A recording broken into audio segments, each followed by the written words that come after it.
So, given all this stuff, connecting clinicians to research and doing things that are innovative and unusual and trying to contribute in some way to make the world a better place, which is, I guess, what we're all trying to do. I don't guess, I know. Um, what is a thing that you think that clinicians or even researchers can do, anyone who's a professional in our field can do right now to distinguish themselves and better contribute to clients and the world in general? What do you think it takes? And I'm not talking about be an innovative person or come up with the next best thing, but just little habits. Like, what do you do each and every day that you think really contributes to your being, an award-winning researcher? Oh boy, that's a big question. Um, I think um, I think being curious, Yeah, always having that curiosity, or I guess that drive of okay, I'm doing it this way. yeah, And this applies to everybody. I've been doing it this way, but is this the best way? Is it still the best way? yeah, Has something new come along? So I think being curious, yeah, which I guess also relates to the term that we like to use for physio programs of being a lifelong learner. yeah. I Um, I would agree with that. yeah, I and I would go think ahead.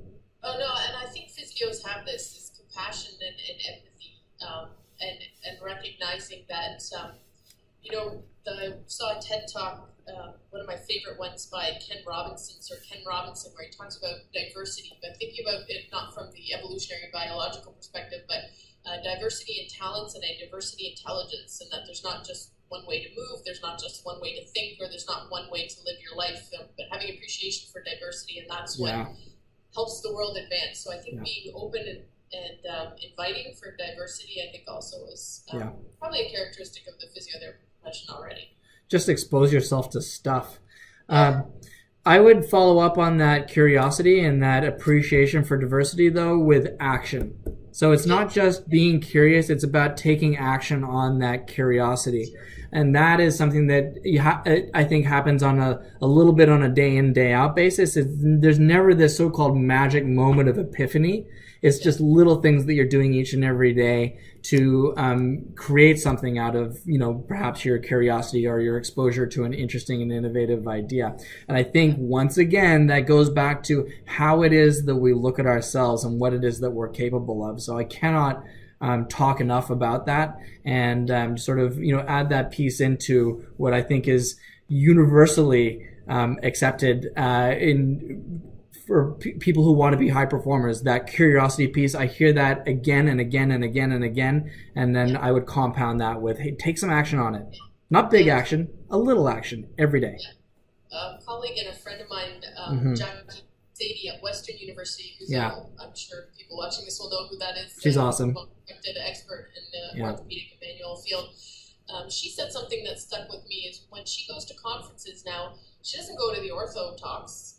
She goes to the neuro talk or the COPD talk. She yeah, goes to something that's way outside her field of practice yeah, because she feels that she gets more, like she learns more from that. Because the ortho stuff, she'll probably be exposed to it or read it anyways. But at a conference, you have the opportunity to branch out a bit. yeah, I've been applying that myself. So when I mentioned I went to the talk yesterday with TBI, where Adam Van Kooperen was speaking, I went to a talk on sleep disturbances. yeah, Now, as a physio, you might think, well, I don't treat sleep, I don't do anything with it, but it opened my eyes. This amazing is that our memory gets consolidated in sleep, and not just declarative memory, not just the stuff you studied at school that gets consolidated in sleep and moved over into long-term storage, but also implicit learning, so motor learning hmm. happens, that consolidation happens. So the experience that I had with my Mm-hmm. daughter, she's learning how to skip a couple of summers ago, and Mm-hmm. she's going to the park, and she was,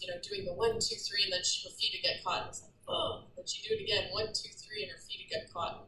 She'd do this over and over. She goes home one night, goes to sleep. We go back to the park the next day, and the first time she skips, she does 12 in a row. Yeah, So something happened in that sleep yes, made me think, oh my gosh, that was curiosity. But now, as a clinician might think, wow, sleep is important. And yeah, if I'm trying to teach my patient a new motor learning, a new motor pattern, yeah. so we want motor learning to occur, maybe it is worthwhile to ask them, how are you sleeping at Oh, night? yes. Rehab. Yeah, And it's not just learning. I mean, recovery happens. yeah, in our sleep as well. So this idea that, okay, maybe I should know something about sleep. Yes. And at least enough to know if sleep's disturbed in my patient, maybe I should encourage them to go talk to their doctor about it. Yes. Yeah, no, that's excellent. I love that. So, I asked advice. Don't go to your field of practice when you're at a conference. Go to something else. the number one thing we can do to improve our own health, this is the lesson from today, get a good sleep. Yes. It's a fundamental health habit, though. I put it right up there with exercise, eat well, sleep, Absolutely. and some sort of reflective practice, and have a good group of friends. That's the other thing. Yeah. Um, the person who gave the talk was Dr. Catherine Wiseman-Hakes, and she said something too that was interesting. She said neuroplasticity, which is how we learn, how we change. Sleep is the price we pay for neuroplasticity. okay. All right. That was great. Well, you know what? I like neuroplasticity. I'll take some more of that. So a good night's sleep, if I can, that's like, it almost seems like a double benefit. It's hardly a price.